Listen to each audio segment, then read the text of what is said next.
caixa. Sejam todos bem-vindos. Esse é o projeto Hip Hop Conhecimento. Hoje a gente está no número menor. Eu gostaria de pedir aos que puderem chegar um pouquinho para as fileiras da frente. Seria ótimo para a gente ter mais contato com o nosso papo, interagir melhor. O Hip Hop Conhecimento foi idealizado por mim, junto com meu amigo, parceiro musical Rodrigo Caí, com a ideia de pensar o hip hop a partir da região onde a gente mora, que é a Baixada Fluminense, discutir algumas questões como políticas públicas, como desenvolvimento, formação e profissionalismo também, que está sendo uma pauta bem abordada nessa edição. A gente realizou 2 edições itinerantes em 5 municípios da Baixada e agora a gente está chegando aqui na Caixa Cultural, na nossa terceira e maior edição. Agradecer aos que estão vindo ao longo da semana na nossa programação. Estamos no nosso penúltimo dia aí de agenda. Sejam todos muito bem-vindos. Hoje a gente vai estar falando sobre Hip Hop Rio, preservando a imagem e a memória da cultura.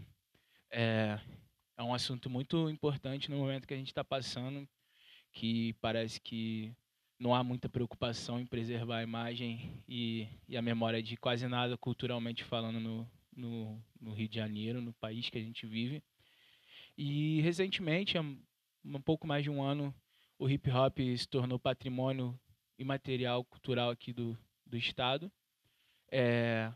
Apesar de que antes disso a gente já tinha alguns agentes, algumas pessoas desenvolvendo um trabalho de registro dessa cena que se efervesceu ali no fim dos anos 90 e nos anos 2000 se formou uma cena de rap, e a cena de grafite se consolidando a partir da cena da pichação e tudo mais.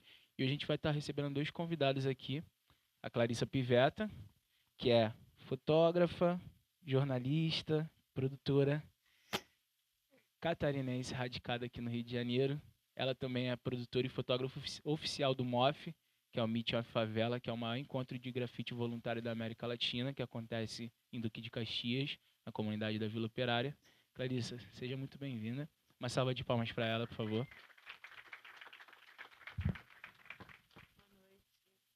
O Arthur Moura está aqui conosco também, que é produtor audiovisual, produtor musical também, fundador da 202 Filmes.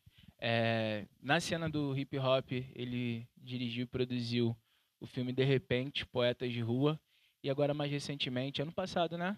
O Som do Tempo, que são 2 aí paralelos aí do hip hop aqui no Rio de Janeiro, da cena rap do Rio de Janeiro. Arthur Moura, recebo ele com uma salva de palmas também.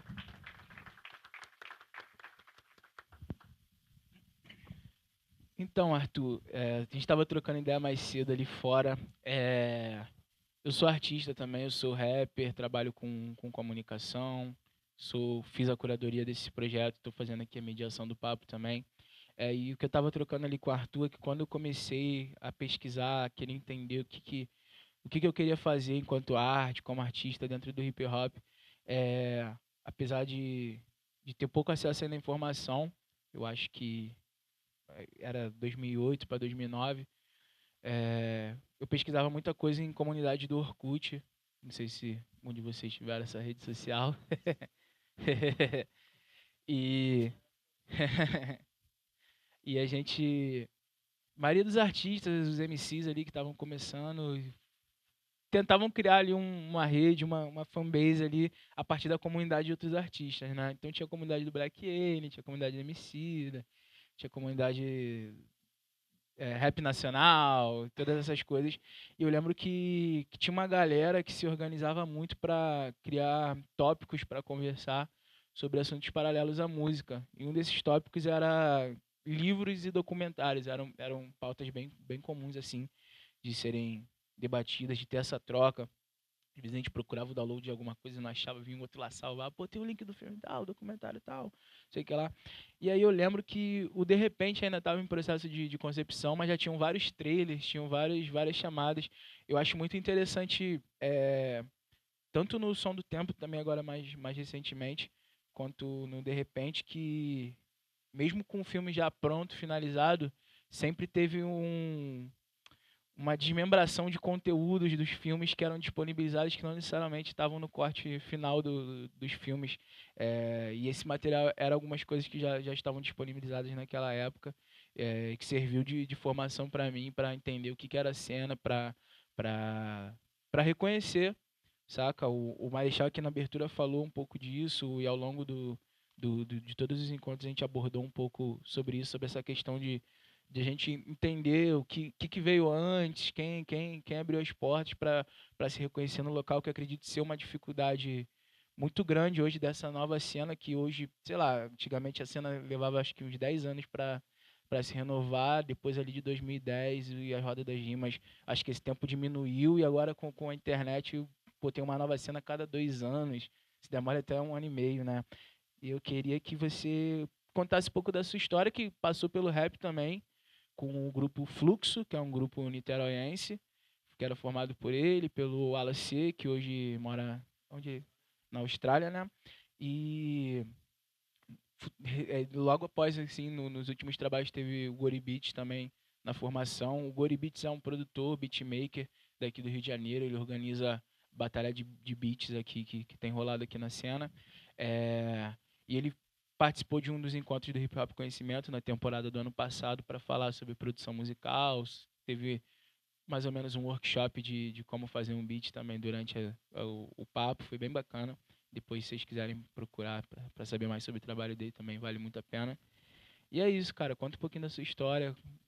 Que você também tem uma história com a academia, né, cara? Você agora é mestre em educação, né? Seu trabalho de conclusão de curso foi sobre rap, sua tese de mestrado foi sobre rap, em dois aspectos diferentes também que eu acho muito, muito bons. Eu lia muito o que você mantinha os textos no blog, né? Uma liberdade chamada Solidão. E agora ver por esse outro panorama também do mercantilismo com essa tese do mestrado. É isso. Com a palavra. Bom, primeiro eu quero agradecer, né, aos companheiros, ao convite do Marcão. Para mim é muito importante estar aqui, trocando ideias, expondo as ideias. É uma grande satisfação, né? Bom, eu vou pedir um pouco de paciência, que eu vou propor dividir a minha fala em duas partes e abrir para trocar ideia, que eu acho que é o mais importante, né? Eu tenho mania de acadêmico, sei lá, eu escrevi um troço aqui. Só que isso aqui é só para introduzir, para eu organizar e depois fazer uma fala improvisada, é só uma pagininha, mas eu acho que é de extrema importância, porque a questão da memória, eu penso, para a gente conseguir fazer um resgate à altura da cultura hip hop, do rap, a gente tem que se desdobrar, né? Se desdobrar no sentido prático e teórico. No entanto, para a gente conseguir algum tipo de êxito na vida prática, material, objetiva, a gente tem que enfrentar as nossas próprias contradições, né? Qualquer segmento, qualquer setor, qualquer gregariedade humana possui suas contradições, né? E ao passo que ela vai acontecendo, né? Ao passo que o processo vai se dando, essas contradições elas podem ir para dois caminhos, né? Ou elas vão implodir essa gregariedade, ou essas contradições vão servir de alguma forma para tirar aprendizado, né? Vamos colocar assim, de uma forma que proporcione a continuidade, o avanço da cultura, né? Então eu penso que para a gente conseguir ter êxito nessa proposta que eu venho me colocando desde 2008, que foi quando eu entrei para a universidade, eu vou tentar contar essa história, eu penso que é importante passar por algumas questões, né? E aí eu escrevi esse pequenino texto aqui especialmente para hoje, e aí eu começo a minha fala, né? Então a questão é o rap, a dialética e a memória. Pensar o rap agora, nesse exato momento político, é de importância fulcral, né? Porque, quer dizer, nesse exato momento, o que quer dizer nesse exato momento? Quer dizer um intenso conflito societário, mas que se dá por conta de uma péssima organização social, uma contradição social fundamentalmente causada pelo sistema econômico, né? O capitalismo. E nisso a gente tem aí a ascensão do fascismo, né? Quer dizer, o fascismo ele sempre existiu, sempre toda a história do capitalismo existiu fascismo. O fascismo é como se fosse... Eu costumo fazer a metáfora do jogo de futebol, né? Tem o cara que está reserva ali. O fascismo é como se fosse um time reserva. Se precisar, ele entra em campo e destrói. Destrói quem? A classe trabalhadora. Os negros, os pobres, enfim. Então é central pensar a função social e política do rap, né? Porque a gente não está isolado da sociedade. O rap faz parte da sociedade e ele responde a essas contradições de acordo com o que ele se relaciona, né? O que podemos fazer enquanto movimento para contribuir nas lutas que se dão contra o jugo do capital, do Estado racista, burguês, né? Das instituições e leis desse mesmo Estado, né? Que são leis altamente racistas também, né? Como podemos lutar contra o agravamento da crise social, econômica e política que devasta a vida dos mais pobres, principalmente das mulheres e dos negros, né, periféricos, que são aí vítimas preferenciais, né, do sistema econômico burguês capitalista. Primeiramente, o que temos que compreender, sem qualquer sombra de dúvidas, é quem de fato são os nossos inimigos, né? Também para a gente não se confundir dentro da própria cultura e a gente saber o que atacar, né? Porque o rap é uma arma social, né? Quem? Contra o que e contra quem devemos lutar e nos rebelar, né? É preciso colocarmos novamente essa questão, né? Quer dizer, a questão do resgate da memória se dá na sua politização, na sua repolitização. Quer dizer, repensar a cultura hip-hop, repensar a cultura negra, repensar todo o conjunto das culturas de resistência. Quer dizer, tem um filme que se chama Da Senzala ao Soul, que é um filme feito na década de 70, muito despretensiosamente, mas que mostra lá boa parte das contradições que o movimento hip-hop tá experienciando hoje, a repressão policial e todo aquele clássico tratamento que o Estado dá para as culturas periféricas, né? Contra quem nunca poderemos dar o braço a torcer? Com quem podemos negociar e como devemos negociar? E como devemos debater entre nós as nossas próprias contradições para não errar o tiro, né? Fazendo até uma certa alusão ao disco Tiro Inicial. Em segundo lugar, devemos compreender a natureza dessa crise, né? Porque é algo muito pessimamente compreendido, principalmente pelos camaradas do hip-hop. Esse que é o esforço que eu venho tentando trazer, quer dizer, de compreender a natureza do sistema capitalista, porque quando você compreende mal as formas de funcionamento da sociedade, você tende a lidar mal com essas contradições, né? E tende a perder, né, de certa forma, dentro das relações de conciliação de classe. Quer dizer, nunca se ganha quando se concilia com o opressor. Sempre se perde. Em segundo lugar, devemos compreender a natureza dessa crise e a natureza do sistema econômico-político determinante para tais crises, pois somente assim podemos construir formas alternativas e antagônicas ao modelo hegemônico de poder. Estamos próximos das eleições e certamente nada mudará com a posse do novo representante, pois o Estado, pela sua natureza de classe, nada fará contra as injustiças sociais de ordem estrutural. Quer dizer, o que eu estou querendo colocar aqui é que é importante hoje eu vi uma propaganda da Cone Crew fazendo propaganda para um certo candidato. Quer dizer, é quase como uma relação automática, né? É pensar as eleições como um processo natural, né, de participação política, quando na verdade isso faz parte de um arranjo de poder que não pode ser alterado, né? Então, quer dizer, questionar as eleições é também função do hip hop, né? Eu penso, pelo menos. Por conta da sua natureza, né? As eleições, grosso modo, o que são as eleições? É a forma de funcionamento, quer dizer, a forma como o Estado encontra de manter a sua legitimidade perante as contradições que ele mesmo causa, né? Então ele fala, não, aqui tem eleição, vocês estão participando. Mas a gente sabe que não é isso, né? Então, tudo bem. Continuará existindo a exploração contra a classe trabalhadora. Tem eleição, mas essas coisas vão continuar acontecendo. A polícia vai continuar matando a gente e a economia liberal continuará nos empobrecendo cada vez mais. Então, não é a eleição que vai modificar em absolutamente nada o estado de coisas atual, né? A eleição não sei, é como se fosse uma oxigenação do Estado capitalista para que ele mesmo não caia em ruína, né? Enfim.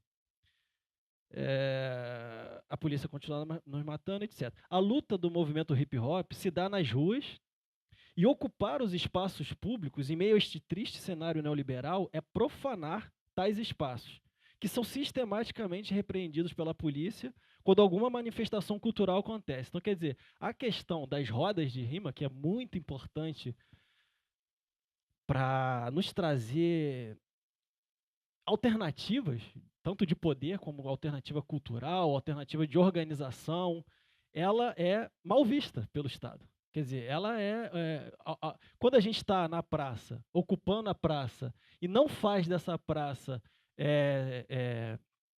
não faz um uso privado dessa praça, a gente está, de alguma forma, profanando esse lugar, porque a gente sabe que os espaços são públicos, mas eles servem a fins privados, né? Quer dizer, existiu, por exemplo, a Ocupa 2011, Ocupa Rio. Primeiro momento que a gente ocupou, a polícia estava lá para nos tirar, porque o espaço não pode ser ocupado politicamente nem culturalmente, quanto mais se ele for de caráter contestatório. Então, quer dizer, você vai ocupar o espaço para questionar a polícia? Óbvio que não, a polícia está ali para ser reverenciada, né? Eu acho que é isso que eles querem.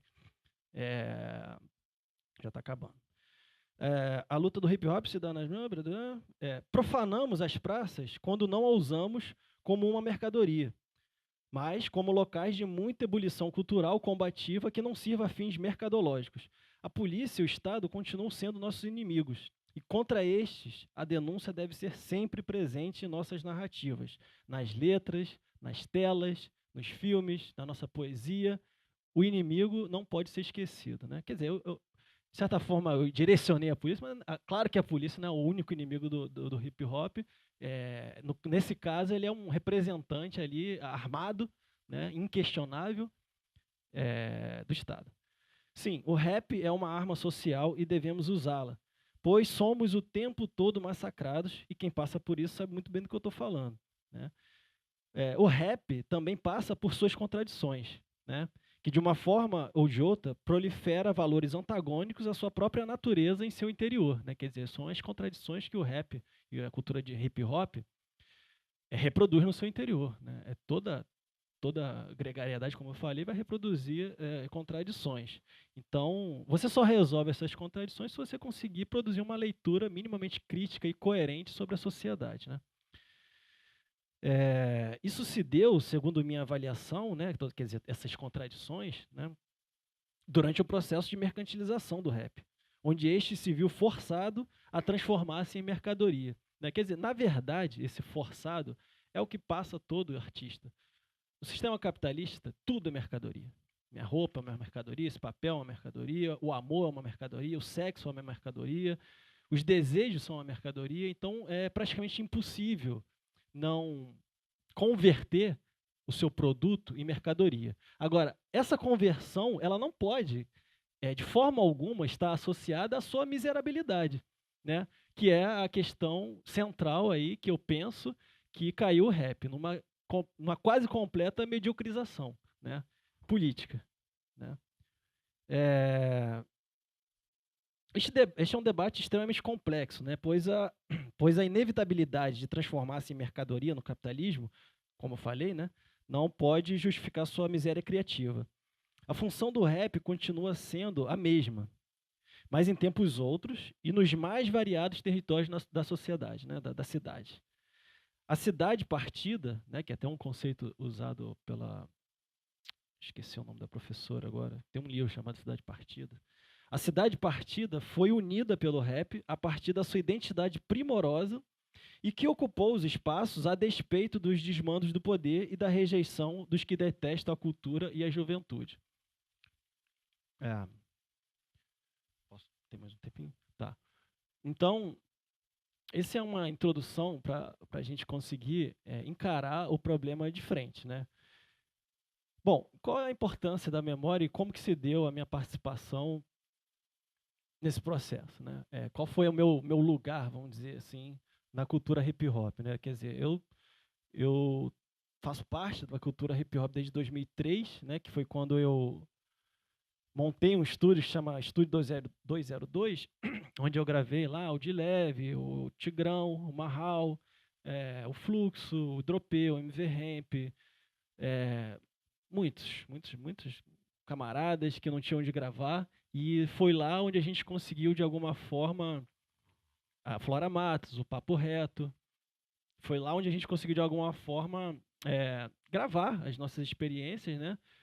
Eu lembro que eu trabalhava em bingo, em casas de bingo, que são lugares extremamente perniciosos, né, para a saúde mental e tudo mais, mas foi onde eu consegui acumular um certo capital e converti esse capital em equipamentos, em estúdio, e disponibilizei para a galera, percebendo os hiatos, né, que estavam ali, coisas que estavam faltando na cultura, inclusive estúdio, né?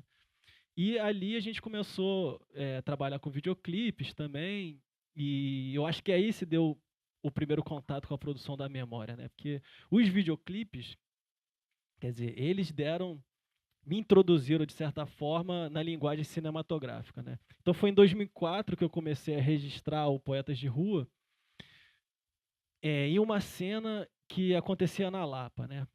Mas essa memória, ela já existia, né? Quer dizer, eu acabei de encontrar agora com o Emílio Domingos, né? Que é o cara muitíssimo importante, que nem sempre é lembrado, mas é importante a gente lembrar de quem produz a memória também, e como, né? Quer dizer, o Emílio, em 1999, junto com Luísa Brandão e Camila Pitanga, Luísa Pitanga e Camila Brandão, em 1999 fizeram um filme chamado A Palavra que Me Leva Além, Histórias do Hip Hop Carioca.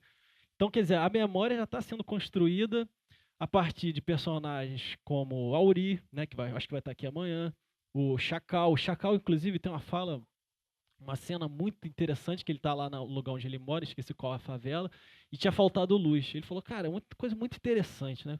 Aqui falta luz, mas lá não está faltando. Lá é o outro bairro, né? O bairro mais... Eu lembro, a câmera gira e E mostra o outro bairro. Mostra. Eu lembro. Isso é uma contradição, né, que está sendo mostrada ali, que não foi modificada substancialmente desde então, e que a gente vem percebendo, né, que é uma questão sempre presente, que é a questão da precariedade. A precariedade é como se fosse o mote da narrativa de todos esses filmes, né? A Palavra que Me Leva Além, e aí eu comecei o Poetas de Rua. Eu vinha sempre para Lapa com uma câmerazinha muito tosca, pequenininha, que minha mãe comprou. Eu não tinha dinheiro, ela me presenteou, e a utilidade que eu dei para aquele equipamento foi registrar tudo. Registrar as batalhas, registrar as ideias, registrar os acontecimentos, os momentos espontâneos também, e a questão do freestyle, né? O freestyle associado ao repente. Então eu fui lá na Feira de São Cristóvão, também entrevistei vários músicos repentistas e tentei fazer essa ligação do rap com o repente. Em seguida veio o LAPA, que é também um filme do Emílio Domingos e do Cavi Borges. O LAPA foi lançado quase que em paralelo ao Poetas de Rua, são dois filmes lançados em 2009, e cada um tem um recorte específico, né? Apesar de ser os dois passarem, isso é engraçado, né? Apesar dos dois passar no território da Lapa, a abordagem é diferente, né? O Emílio filmou personagens mais centrais, e eu peguei personagens que estavam emergindo, né? Quer dizer, naquela época, quem estava emergindo? Sei lá, né? O Hatch, o Cone Crew, o MV Ramp, o Ramonzinho, todos os camaradas que estão aí hoje com um pouco mais de visibilidade estavam batalhando já há muito tempo, né? Então foi lançado o LAPA e o Poetas de Rua. Só que a história não acabou. A história não acaba. Quando você aperta o REC e a fita acaba, né? A história continua e você tem que decidir se você vai continuar de alguma forma trabalhando com aquilo, né? Bom, foi nessa época que eu decidi me afastar do rap, né? Porque eu estava muito entranhado na cena e muita coisa me incomodando, quer dizer, as relações de poder que já se davam naquele momento me incomodando profundamente, mas eu não conseguia decodificar, né? E também não conseguia me posicionar, e não conseguia contribuir de uma forma crítica e teórica também, né? Porque eu comecei a pensar, a memória ela não pode ser só cinematográfica. A memória ela é um desenvolvimento da própria teoria crítica também, porque se a gente quer pensar alguma coisa, a gente tem que ter aparatos para pensar essa coisa, né? E esses aparatos são os conceitos teóricos e os pensamentos críticos que vão se desenvolvendo a partir daquilo que se deu. E aí, em 2008, eu entrei para a universidade e foi uma fissura, assim, é como se fosse uma droga, mas não, era o conhecimento. E eu queria, de alguma forma, contribuir para esse debate, né? Porque, bom, claro, obviamente que o rap já estava se tornando uma mercadoria, mas ele não era essa coisa empreendedora e ultra individualista como é hoje, né? Quer dizer, hoje os MCs se converteram em pequenos empresários, né? E aí eu acho que está a chave da compreensão de uma boa parte das contradições do movimento hip hop, que é abraçar de uma forma acrítica os valores neoliberais, né? Quer dizer, você não pensa nas consequências, você se convence de que aquilo ali é uma coisa que vai dar resultados práticos e de fato dá, pode dar lucro, pode dar sucesso, pode dar uma série de coisas, mas ele tem consequências nefastas também, que é a questão, um conceito central de Marx, que é a questão da alienação, né? Então, o rap também se alienou dentro do seu próprio processo de emancipação, né? Quer dizer, a emancipação, não vamos discutir aqui o seu caráter, enfim, na sua complexidade, mas essa emancipação ela se deu a nível de inclusão nas redes de mercado. Esse é um passo importante para qualquer cultura, esse é um passo que eu criticava de uma forma diferente há 10 anos atrás, e hoje eu repensei isso porque eu também estou em crise. Eu também estou sem dinheiro, eu também tenho que vender o meu DVD, eu tenho que, enfim, ganhar dinheiro, e como é que eu faço? Eu tenho que transformar isso em uma mercadoria, né?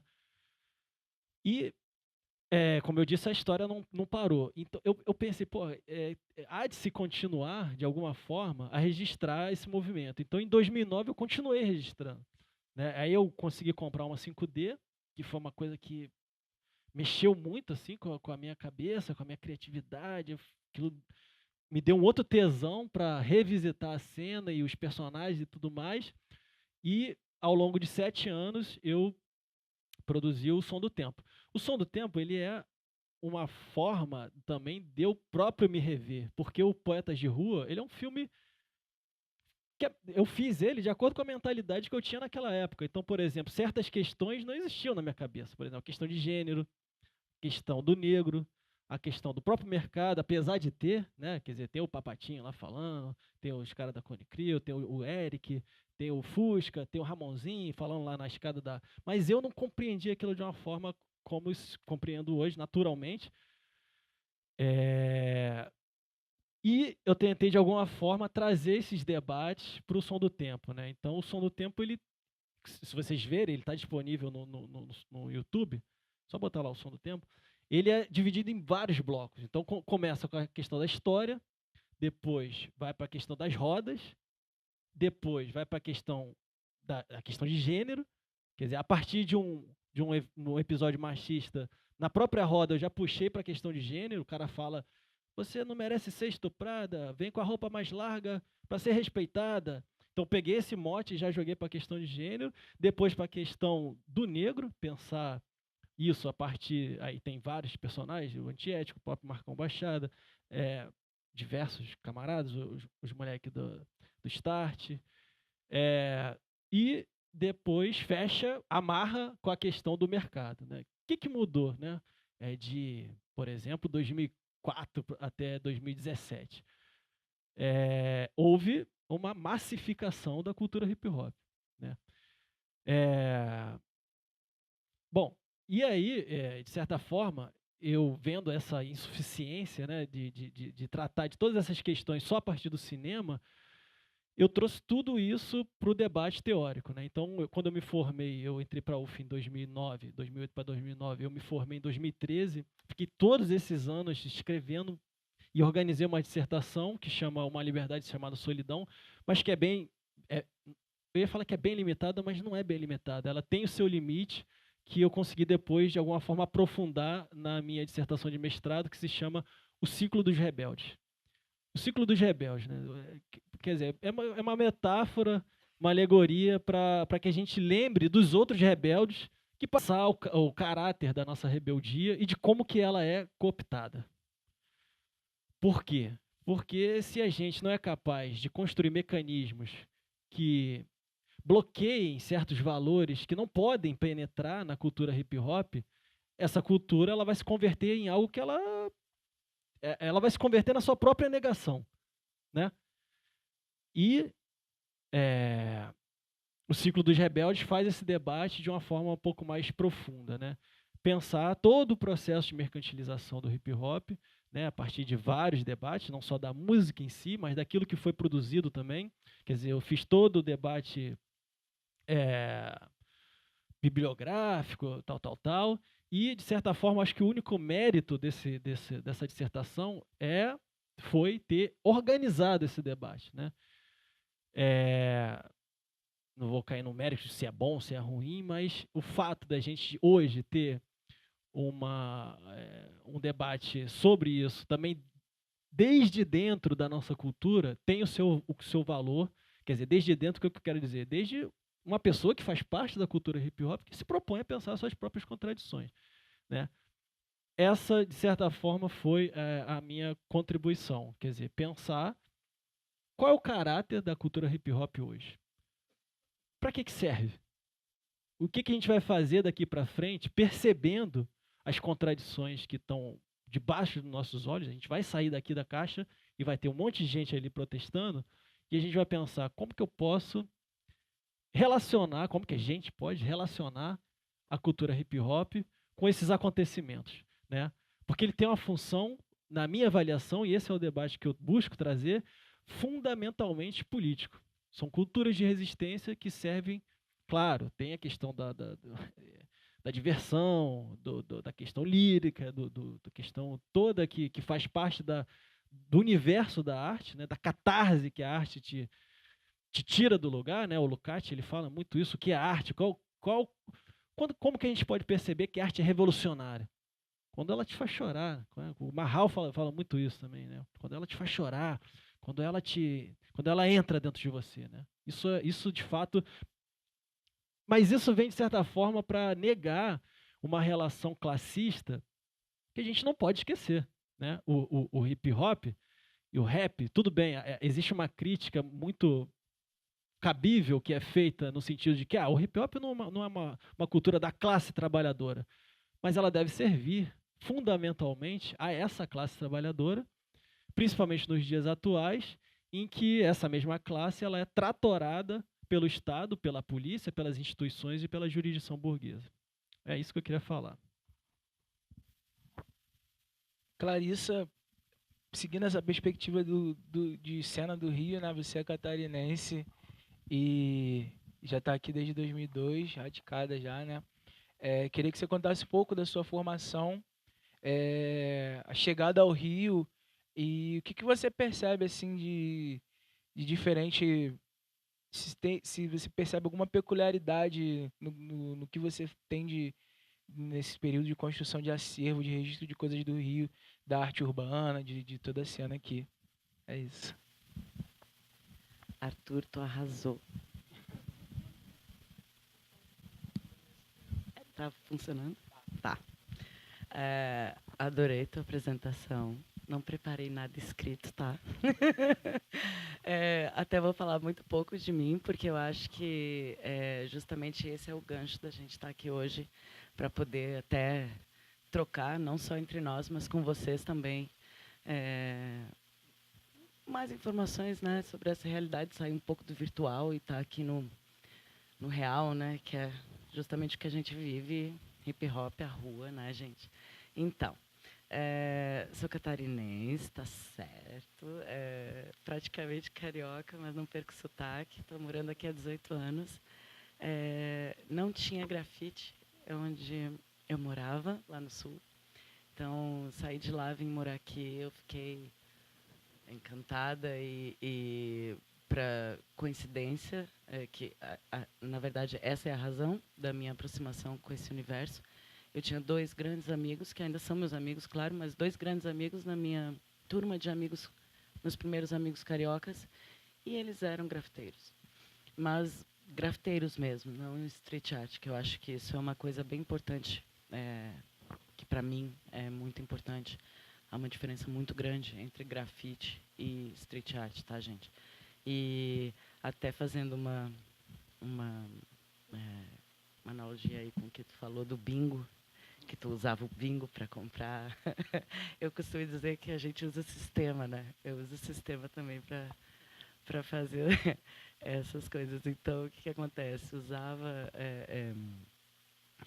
trabalhos comerciais para investir essa paixão que virou acompanhar o grafite, que é guerrilha, né? O que a gente faz, acompanhar tanto o rap quanto o grafite, hip hop. É muito guerrilha mesmo. E foi muita admiração, tá? Eu fiquei encantada com o que eles faziam com o spray, a ferramenta mesmo. Já tinha tido contato com arte, mas realmente aquilo ali, para mim, foi algo assim muito genuíno e fora toda a história do movimento por trás, né? Do que é o grafite, de como surgiu e desse caráter político que não tem como, né, desligar uma coisa da outra, novamente falando. Trabalho, sim, com street art, mas é o grafite mesmo que tem esse caráter, esse peso mesmo e essa força, que é uma arma, né, como tu fala, do rap. O grafite também é uma arma. E é muito forte. Claro que está bem diferente, né? A gente vai falar sobre isso. E acho que justamente registrar essa memória que acho até uma coincidência de ter me convidado, sabe, para vir justamente falar desse tema, porque fez exatamente uma semana atrás eu estava dentro de uma editora grande pela primeira vez conversando sobre a possibilidade de lançar o livro do MOF. E na reunião, isso foi o que mais foi discutido, memória. Eu sei que não se vive de livro nesse país. Luiz Fernando Veríssimo vive de livro, Paulo Coelho, sei lá, não enche uma mão, né? Então, eu fui bem sincera na editora. Eu falei, olha, eu sei o valor dessa história, sabe? Desse livro, mas não vai dar dinheiro para você, sabe? É uma história muito específica, né? Eu sei que o nosso público ele não tem grande poder aquisitivo, mas poder assim de história, de movimento genuíno e original. Impacto social também, né, que o MOF tem para a comunidade da Vila Operária. Então, isso é muito doido, porque quando a gente fala de memória do MOF, não é um evento, sabe? Depois a gente conversa melhor sobre isso, explico melhor, mas a minha ligação com o MOF foi... Eu não consegui ir no primeiro, tá? E, coincidentemente, o primeiro MOF aconteceu no ano da minha primeira foto de grafite, que foi em 2006. Eu fui no segundo e para mim foi um impacto muito grande. Foi a primeira vez que eu vi centenas não, foram dezenas o segundo. Eu contei, foram 119 artistas pintando ao mesmo tempo. Foi muito impactante para mim aquilo visualmente. E voltando um pouco agora para falar de mim e depois inteirar de novo ao MOF, eu sou fotojornalista, tá? Quando falam para mim assim, teu trabalho como artista, eu não sou artista, eu sou fotojornalista e eu conto história com as minhas fotos, tá? Então acho que também não sou fotógrafa de grafite. Quando falam, ela é fotógrafa de grafite, eu não fotografo grafite. Quando eu me peguei na França fotografando o Alexandre Orion, que é um artista multimídia muito importante de São Paulo, ele estava pintando um celeiro no meio do mato, na França, e eu estava lá fotografando com os pés enfiados em cocô de vaca, e fiquei olhando aquilo e pensando, o que tem de arte urbana nisso aqui, meu Deus? Só porque ele está ali com um spray, isso aqui é arte rural? E aí me deu um tilt, e aí entrei em crise, e fiquei pensando, o que eu faço? O que eu faço? O que eu faço é aquilo que você até botou ali. Muito obrigada pela descrição correta. Eu registro intervenções artísticas, porque são diversas técnicas é uma liberdade incrível, principalmente nos artistas brasileiros, tá? Eu registro intervenções artísticas em espaço público. Então, não importa, eu cheguei a essa conclusão, assim, se é para conceituar meu trabalho, esse é o conceito, sabe?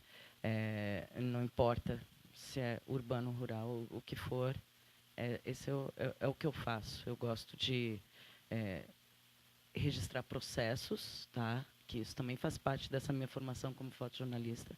Eu não gosto de chegar lá e tirar uma foto daquela Já arte da pronta. obra pronta. Tá? Processo criativo mesmo, da Exatamente. concepção. E outra coisa que faz muito, que tem muito peso nesse registro, aí, nessa memória toda, de todos esses anos acompanhando o trabalho desses artistas, é justamente o processo de criação, cara. Ver o contato deles com o local em que eles estão. Por exemplo, já vi várias obras serem completamente alteradas na hora, porque o artista interagiu com a criança que mora ali na casa ao lado e tem um cachorrinho.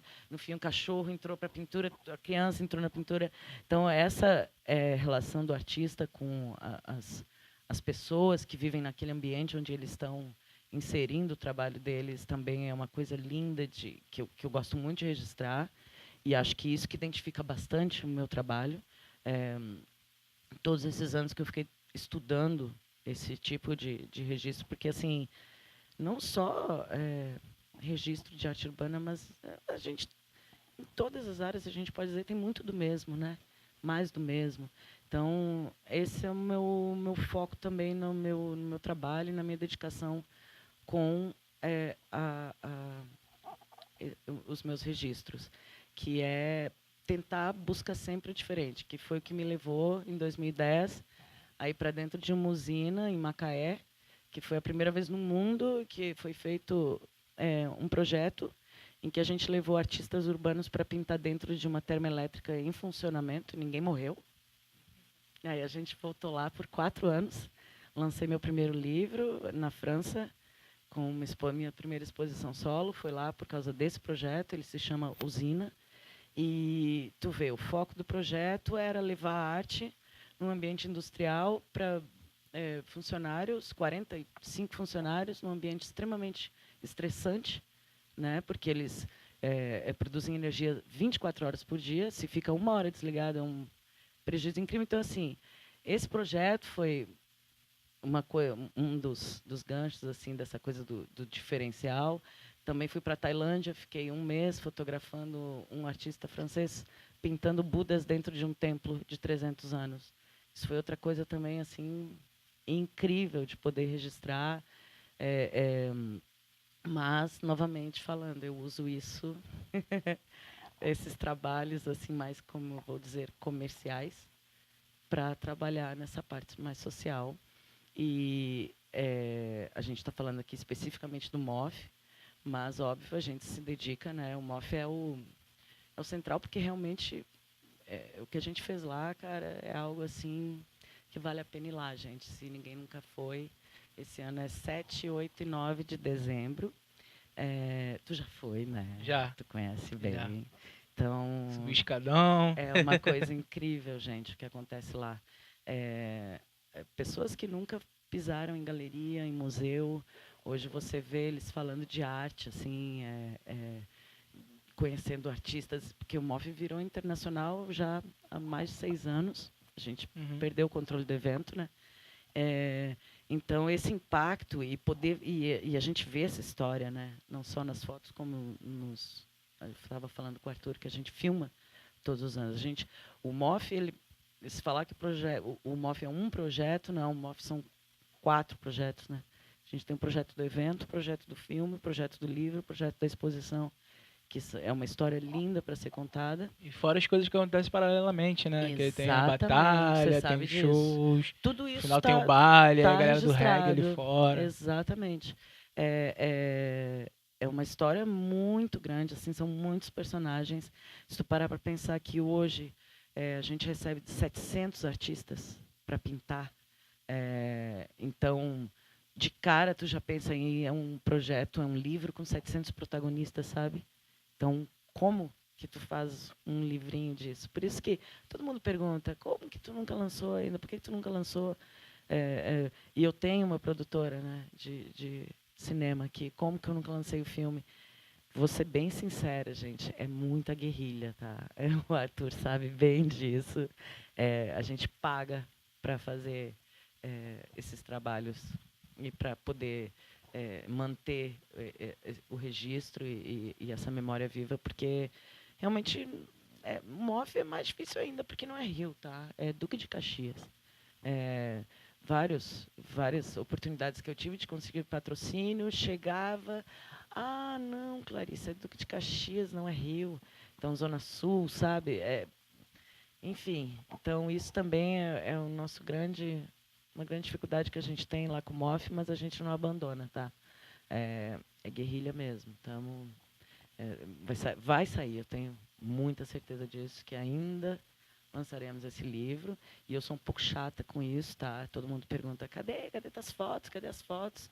Que se forem falar aí com os grafiteiros, eles reclamam muito de mim disso.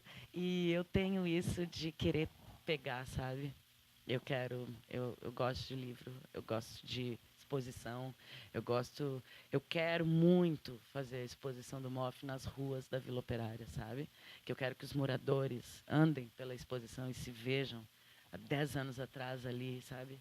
Aquela menininha que me ajudava na produção, que hoje tá lá com a gente ainda, sabe? E super dedicados às vidas que a gente mudou mesmo. Quero que eles façam parte disso, dessa forma, sabe? E as mudanças também, né? Tudo. A gente tem que tudo. já mudou, incrível, cara. Que eu percebo muito no MOF também, que às vezes a galera vai no ano seguinte meio que pra renovar Não, o a que coisa já fez, ou faz outro do zero. o E aí que tá ali já fazendo virou- aí, É, brota um cara ali, pô, tem um muro ali da minha casa, você quer, pô, tem como pintar lá e tal. sim. Essa E- coisa, o impacto social... que foi o que eu falei na editora na semana enorme, passada. assim, A gente não é só um livro de arte, claro, porque vão ser fotos, né, de obras de arte. Não, a gente também não é um livro de história, porque além das entrevistas e dos textos incríveis, das coisas que a gente tem que contar, que aconteceu ali, tem as fotos. Então, é um, é um livro muito complexo e completo, né? É arte, história, o impacto socioeconômico, psicológico que a gente causou naquelas pessoas. de autoestima. E estético, né? Que todo ano a gente vai lá repintar o lugar. Então, é um projeto completo, eu diria. E eu queria que você falasse também, né? Você teve... Eu percebi muito, assim, que você acompanha alguns artistas, já falou um pouco do processo, né? Você falou do Alexandre Orion, né? Que teve parte do seu acervo publicado no livro dele. Ô, gente, eu Queria que queria você falasse pedir um pouco. desculpa. O livro não chegou a tempo. Eu ia de sortear aqui o livro hoje. Eu peço desculpas. De Até se boa. a gente pudesse, sei lá, de alguma forma, sortear depois e É entregar possível? É possível? para o sorteado, eu Beleza. gostaria muito, porque eu queria muito ter trazido mesmo. Bom, o meu trabalho com o Orion faz 8 anos já. Alguém aqui conhece o Alexandre Orion? O trabalho do Alexandre Orion? Esse menino ele é incrível, porque em 2006 ele... Eu sempre acho assim, a gente não inventa mais nada, né? Tudo é reinventado, é tudo releitura, é tudo readaptação, referências, né? Mas o Orion ele fez uma coisa em 2006 que ele realmente inventou aquilo. Ele sofre muito com São Paulo, ele é um artista muito sensível, mas não abandona São Paulo, ele é daqueles artistas urbanos que tem aquela bipolar, né? Amo e odeio, amo e odeio. E Bem aí isso. criaram um túnel novo em São Paulo. E ele passou pelo túnel, em 2 semanas ele passou de novo, as paredes eram amarelas e estava preto. E aí ele ficou na dúvida se tinham pintado as paredes ou não. Ele voltou lá com um balde e paninhos e começou a limpar, desenhar caveiras, limpando. E aí, na madrugada, a polícia chegava lá. Para! Você não pode fazer isso. Aí ele levantava os braços, eu estou limpando. Aí ligavam para o delegado. Então, doutor, ele está limpando. Oi? Não, ele não está pintando, ele está limpando. O que a gente faz? E aí ficavam... Enfim, Não madrugada faz- não sabia o que inteira, a fazer. polícia parando ele desenhando caveiras com um pano. Limpando ele tava, né? Então ele fez o grafite reverso. E aí ele guardou esses paninhos e decantou a poluição. Ele tem um saco desse tamanho de poluição na casa dele, que eu vi. Ele anda com uns Tupperwares, assim, com a poluição. E ele inventou uma técnica que ele mistura a poluição com uma resina e criou uma tinta de poluição. Então ele pinta, ele faz murais incríveis com poluição. A única tinta que tem lá é o branco, tá? O resto é tudo poluição de São Paulo. Então, Haja matéria-prima. eu São Paulo. registrei. É incrível o trabalho dele. Eu sou suspeita para falar, eu sou muito fã dele. Mas eu registrei 7 painéis que ele fez, inclusive na usina. Ele pintou uma coluna vertebral, os ossos da coluna vertebral, com 48 metros de altura. Incrível aquele trabalho. E teve na Alemanha também, teve na França. E aí eu acompanhei desde eu não estava quando ele fez, obviamente, né, o reverso a primeira vez, mas essas fotos foram feitas pelo Dani Kfouri, então ele conseguiu juntar as minhas fotos e as do Dani e criou esse livro, que é o que eu quero sortear aí para alguém, que é incrível. Tem 160 fotos minhas no livro e é bem legal. É um registro incrível, assim, e uma crítica, né, muito pesada à cidade, porque é poluição de carro. Então, é bem impactante esse trabalho. Tem alguns outros, eu sou meio suspeita, né? Eu tenho uns... E é muito engraçado, porque, novamente, falando de usar o sistema, as pessoas perguntam para mim, mas o Cobra não é grafite. Eu comecei a trabalhar com Cobra em 2013. É novamente aquilo, é street art, sabe? Eu consigo separar muito bem as coisas, eu não desmereço Sim.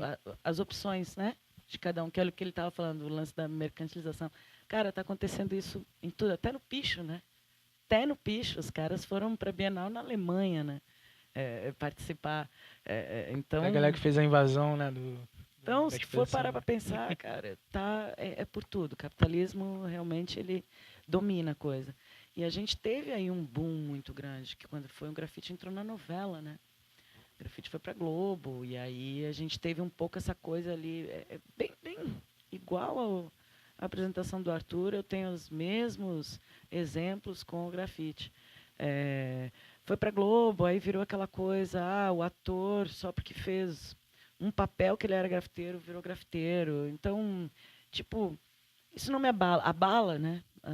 Quem se dedica a isso, quem vive disso, porque grafite é ideologia, né? Como é que se fala? Estilo de vida. Né? Não é. Eu gosto de trabalhar justamente com essas pessoas, tá?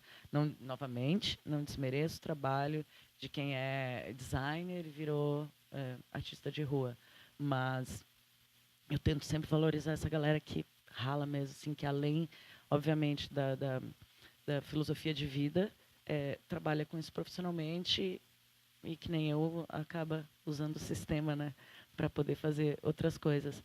Mas realmente com o grafite a gente teve esse boom aí muito grande que nos ajudou, tá, de certa forma. Adorei aquilo que o Dória fez em São Paulo, de apagar tudo. Eu, depois de muitos anos trabalhando com isso, gente, eu desapeguei, tá?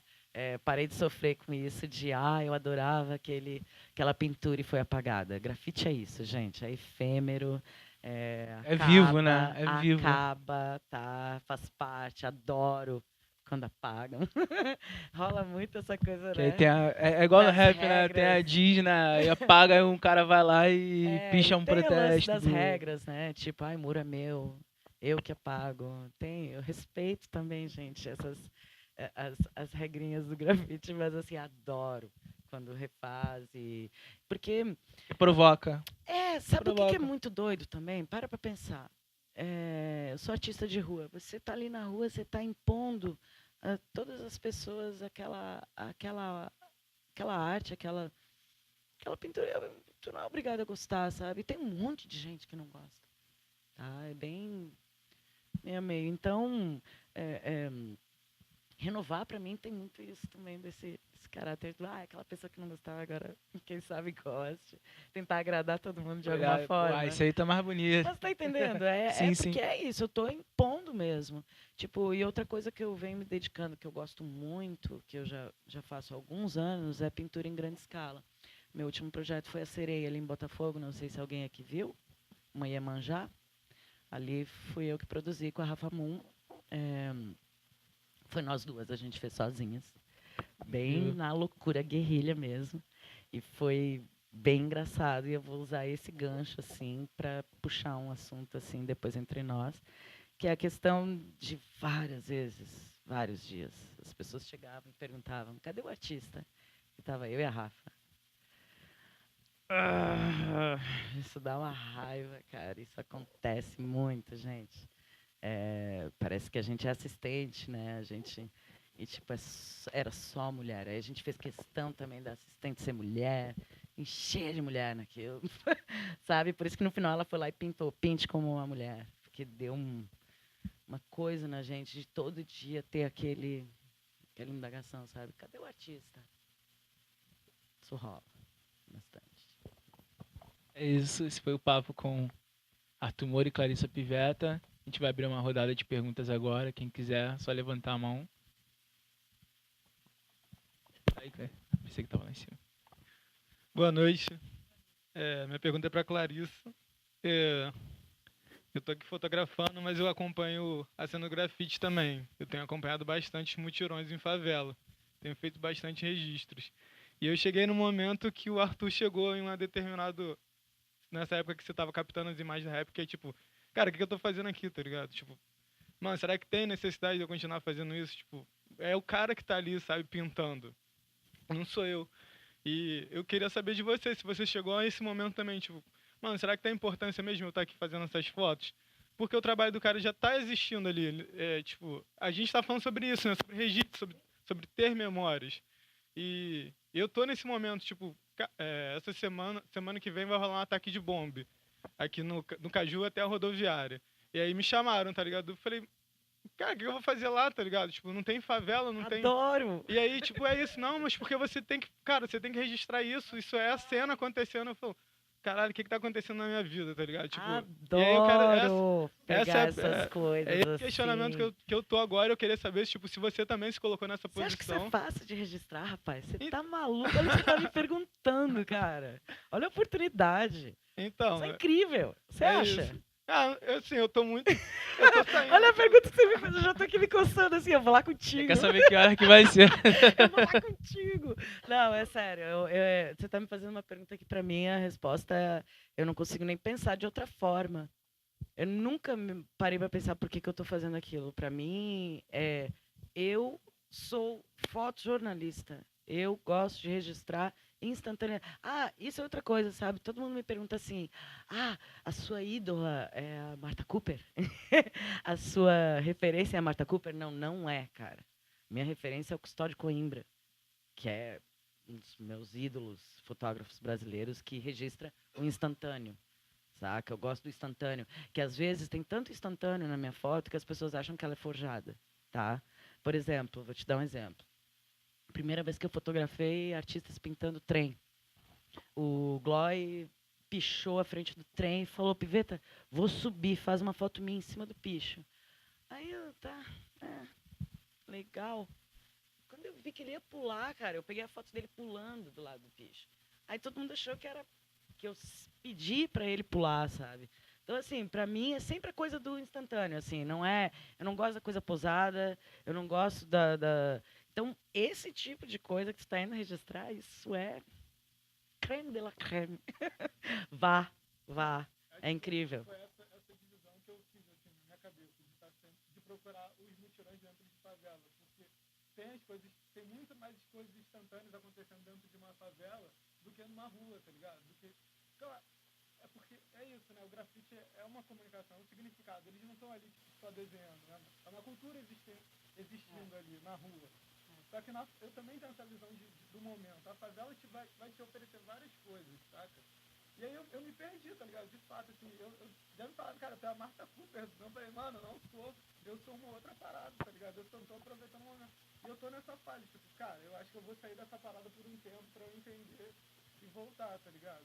Mas... Eu acho que nem é questão de entender, tá? Eu tenho, né? Tá. Desculpa. Eu não acho que é nenhuma questão de... Eu acho que não é nenhuma questão de tu entender. É uma questão de tu avaliar... Porque tu tá trabalhando, não tá? Isso não é trabalho? Então, é muito irado eu pegar minhas fotos de 10 anos, 12 anos atrás, cara, e ficar olhando a minha visão. Tipo, eu como fotojornalista, quando cheguei aqui e comecei a registrar isso, eu ficava assim, que desafio! O cara tá sempre assim, ó. Tipo, eu só tenho costas ou lateral. O que eu vou explorar? E aí eu comecei a inventar mil paradas e eu sempre chegava antes, ficava olhando para o muro, inventando onde que eu ia trepar para pegar um ângulo diferente. Então, isso me dá muito tesão, sabe? Essa coisa do desafio. Então, por isso que eu acho eu, que é por isso que meu trabalho fez alguma diferença. Que assim, nenhum trabalho meu é só meu, tá? Eu costumo falar isso, porque eu respeito muito o trabalho dos meus amigos, dos artistas, e trabalho muito isso com o meu advogado, sobre a questão do direito autoral. Sempre que sou convidada a participar para exposição, qualquer coisa, revista, livro que é publicar trabalho meu, eu nunca uso o meu trabalho sem conversar com o artista antes. Entendeu? Sempre tenho autorização. Jamais. Porque não interessa, cara. Porque está na rua. Não interessa. É uma obra que foi criada por um artista e você tem que reconhecer a autoria, sabe? Eu acho que respeito mútuo. Assim como você quer, né? Isso me fez lembrar o Basquiat, né? Quando começou que ele assinava samba e colocava um C de copyright. Exatamente. Na assinatura. Acho que é muito simples, sabe? Não estou falando de evitar problema, acho que é questão de respeito. Você quer que uma foto sua seja publicada e seja citado crédito, a mesma coisa eu penso. A foto é ele pulando um trem. Sim, mas tem a pintura dele. Qual foi a minha motivação para a foto? Foi a pintura com o artista. Ponto. Então, meu trabalho não é uma foto da piveta. Não é. É o trabalho da piveta com o Gloy. Entendeu? Pelo menos é assim que eu considero. E aí, voltando a essa coisa de repensar, eu acho que é uma coisa tua, sabe? Avaliar o que tu está... Se tu está nessa crise, para e pensa por que continuar fazendo isso? Eu tenho na cabeça um livro irado para lançar. Muito assim, sabe? Todo mundo fica, solta. Eu publico. Se for olhar meu Instagram, olha que vergonha meu Instagram, cara. Eu tenho 14 posts. Eu fui catar teu Instagram pra pegar referência e eu falei, caralho, não tem Fotógrafa nada. há 20 anos, mais de 20 anos, cara. Eu tenho 14 posts no Instagram. Por quê? Livro, exposição. Eu gosto de pegar minhas fotos, sabe? Eu entrei nessa pira também do livro agora. Eu imprimo minhas fotos em casa e fico fazer olhando elas impressas e não no computador. Tá? Adoro. Eu não sei, gente. Isso é um defeito, tá? Também. É legal, mas é um desejo caro, né? É muito caro lançar livro. Eu só lancei 3 até hoje. Tenho uns 5 aí guardados. Mas não desisto, sabe? Acho que é aquilo de novo. Em algum momento eu vou fechar algo comercial aí muito bom que eu posso trabalhar de outra forma. Meu acervo. Obrigado. Alguém quer fazer mais alguma pergunta? Em cima, cai.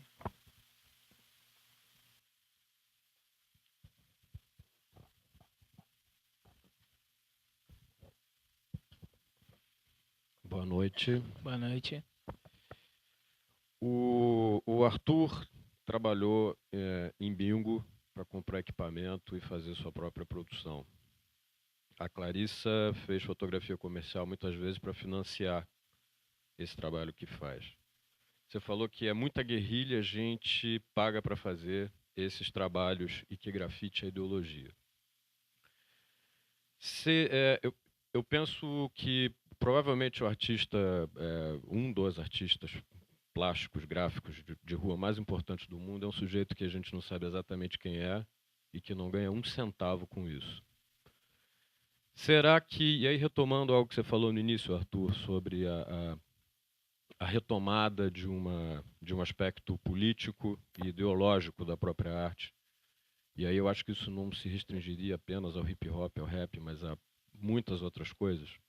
A partir dessas coisas que vocês contaram aqui, dessas histórias, será que no tempo que a gente está vivendo, nesse século, o amadorismo da arte, enquanto um aspecto de você não depender de ganhar dinheiro para fazer aquilo, mesmo entendendo que isso é algo que todo mundo deseja, é importante, faz com que o seu trabalho melhore, mas o que eu quero dizer é o seguinte: mesmo quando a gente faz alguma coisa em que a gente tem que colocar dinheiro do bolso de outro trabalho, esse aspecto ideológico da arte, que esse comprometimento que não é de caráter comercial, será que entendendo o amadorismo como isso, tá?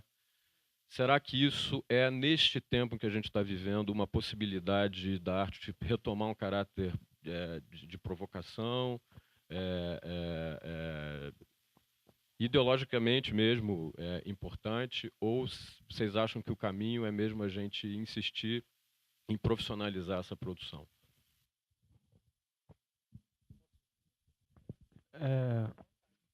Não, tenho desacordo. Profundo desacordo. Eu estou escrevendo um ensaio agora que se chama Quando o Artista Pensa a Arte. Devido ao meu próprio processo na arte. Por exemplo, eu trouxe... Rapidinho, deixa eu só pegar o DVD aqui.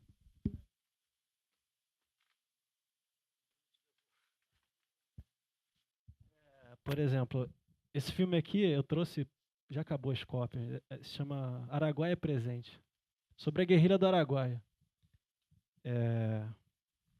A gente começou a fazer em 2016, gastamos R$130 mil até agora e não ganhamos absolutamente nada. Quer dizer, há de se pensar o que é esse nada, né? Nunca é nada, sempre é alguma coisa. Só que a gente, enquanto artista, quer sempre mais. Mais no sentido da distribuição da obra, né? É uma coisa prática. Nenhum artista, quer dizer, eu penso, né? Produz para si próprio.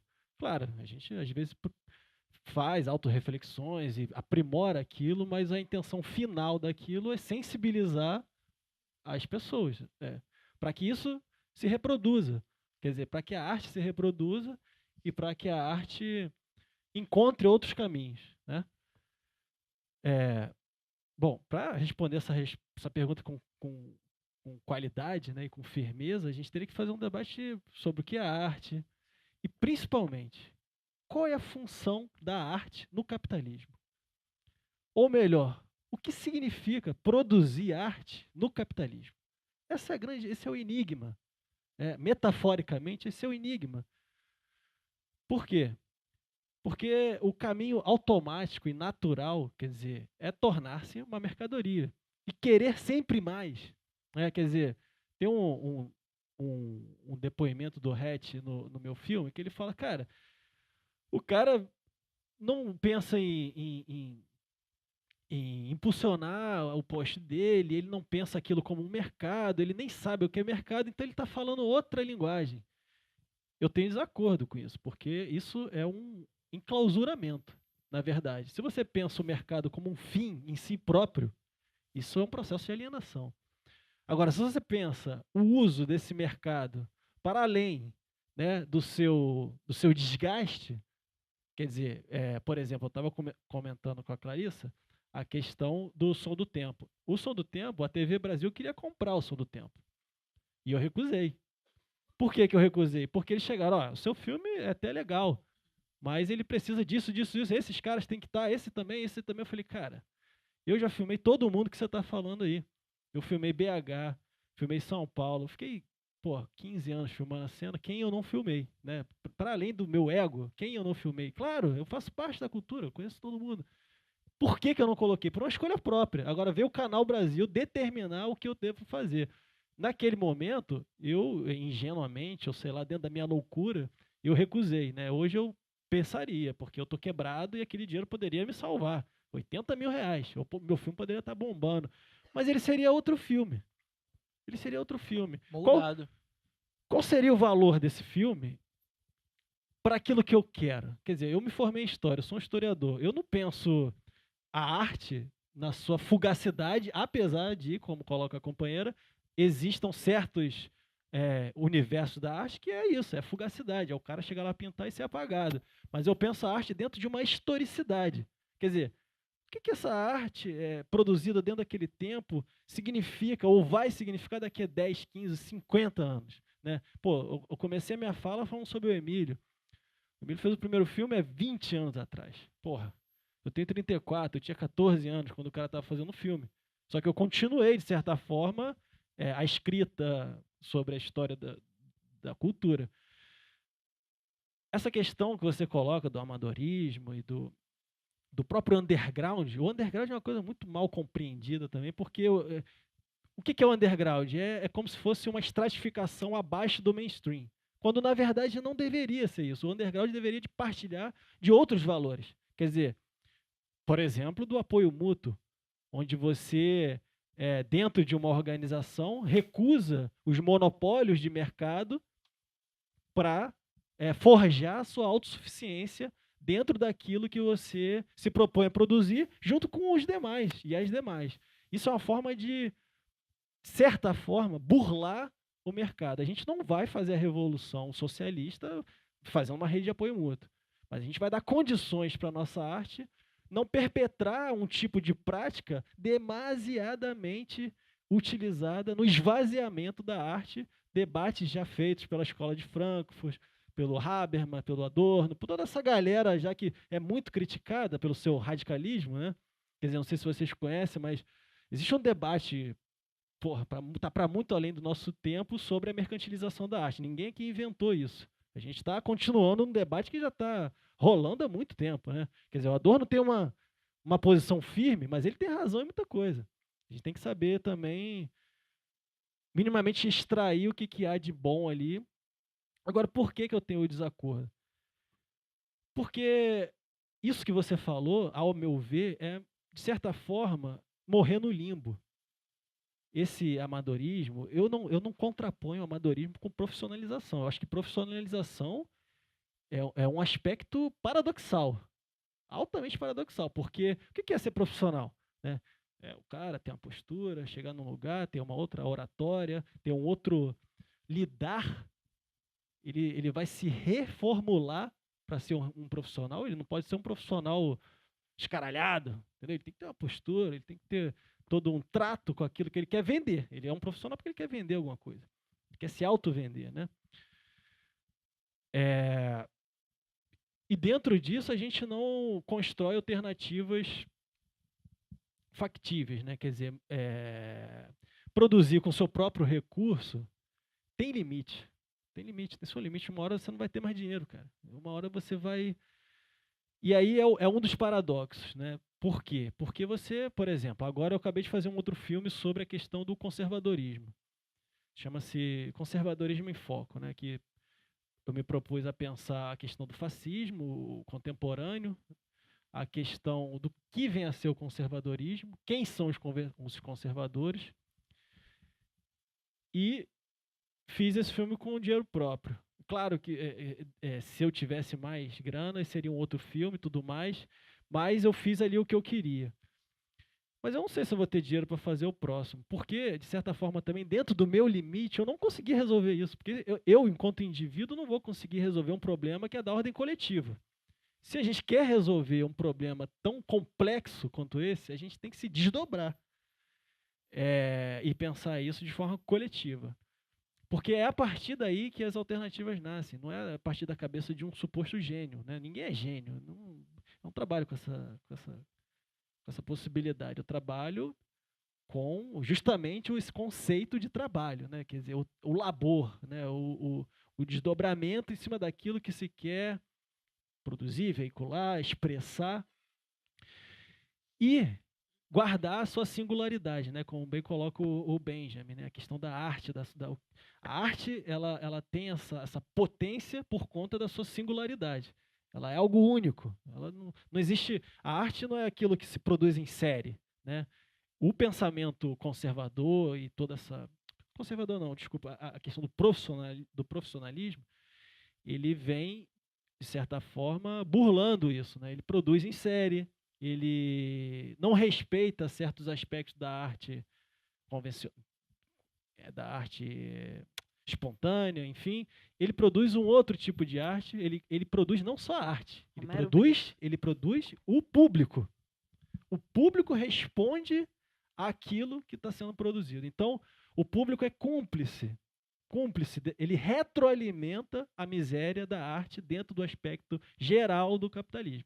Então, esse não é um problema que eu ou você vai resolver. Mais uma vez, é uma questão que a gente tem que colocar de forma, quanto mais crítica, melhor, né? Quer dizer, sempre, claro, respeitando as adversidades. Eu tive muito esse problema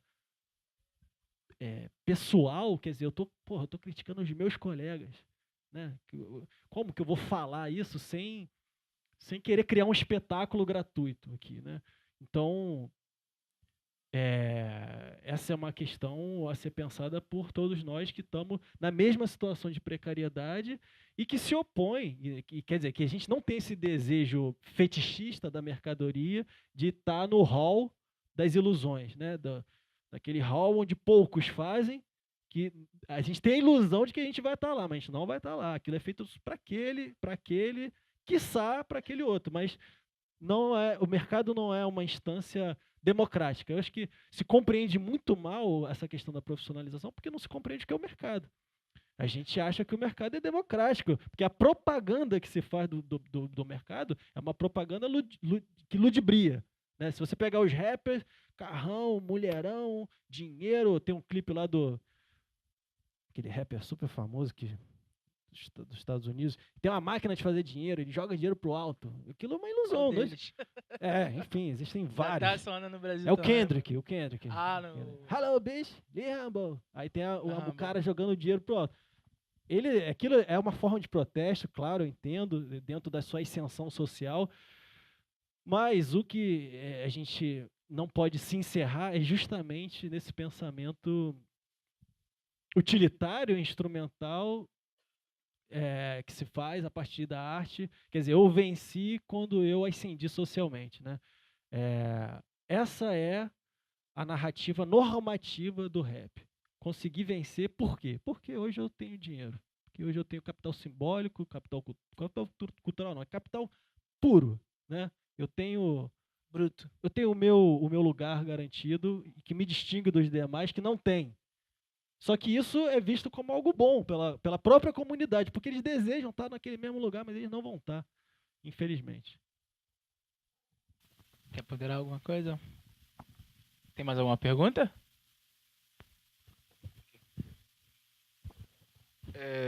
Continuando esse debate, a gente teve recentemente esse fenômeno do Childish Gambino. Você falou muito sobre contradição e o debate sobre o clipe do Childish Gambino era sobre a contradição, sobre as contradições da sociedade americana que são expostas naquele clipe. Só que também tem uma grande contradição aí, porque é um produto de consumo. E como lidar com isso? Produzir produtos que são a própria contradição.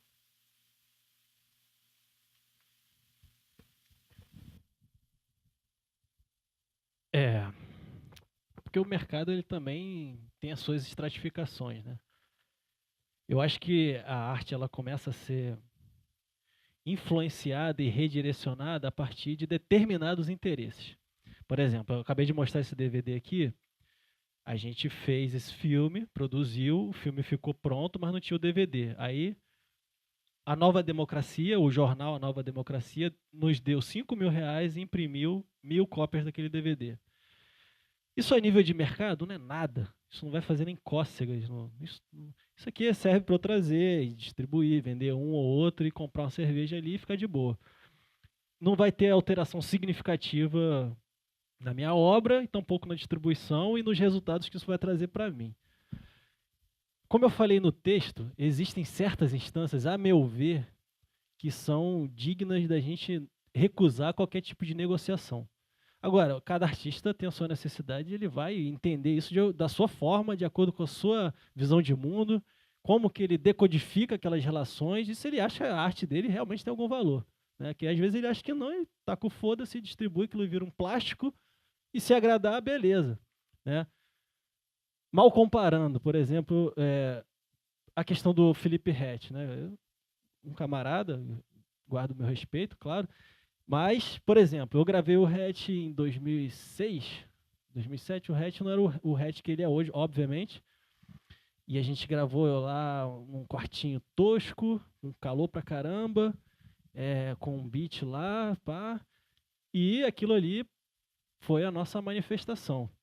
Eu adorava Numa Margem Distante, eu adorava desenho, não sei o quê. Hoje eu fui ouvir desenho hoje, cara, eu falei, porra, isso não é desenho, isso é uma plastificação do que já foi um dia o desenho. Desenho é uma música do Ret que se chama Desenho. Cria o meu desenho, amor é tudo que eu tenho, um rap, sei lá, não sei bem a letra. Quer dizer, o Ret, ele é um exemplo prático da relação da arte com o capitalismo. Quer dizer, há uma transmutação completa da arte feita a partir das necessidades dele. Foi até uma coisa que ele falou, engraçado, agora ele falou, cara, agora você vai entrevistar um outro Ret, né, que eu entrevistei ele 3 vezes, foi em 2009, 2011 e 2015. Então peguei todo um processo de transição para perceber como é que isso se deu, né, e como que ele também foi formulando isso, porque o cara tem que entender, né, de mercado, ele não pode ser um ingênuo. Então, sem querer fugir da pergunta, o capitalismo, ele é um sistema, como a camarada bem colocou, é inevitável a gente se apartar dessas relações, principalmente quem produz arte, quem produz alguma coisa, né?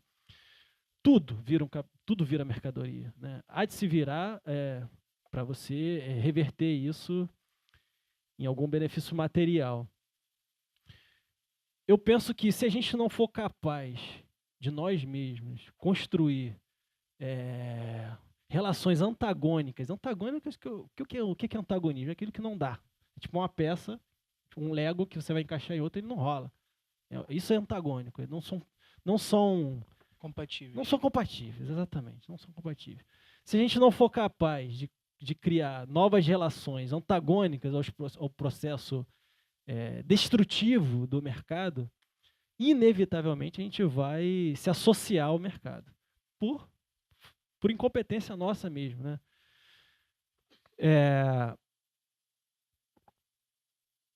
Dentro disso, né, existe um desafio que não vai ser resolvido de imediato, é um desafio que nós mesmos, a gente tem que estar disposto a fazer isso. Isso quer dizer reformular as nossas próprias relações.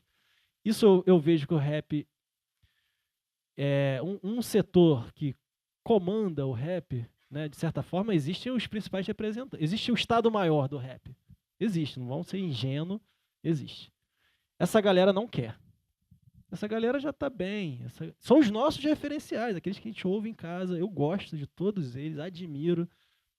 Porra, chego no show e troco ideia, fumo um baseado, troco uma ideia, não sei o quê. Mas há de se pensar diferente também desses caras.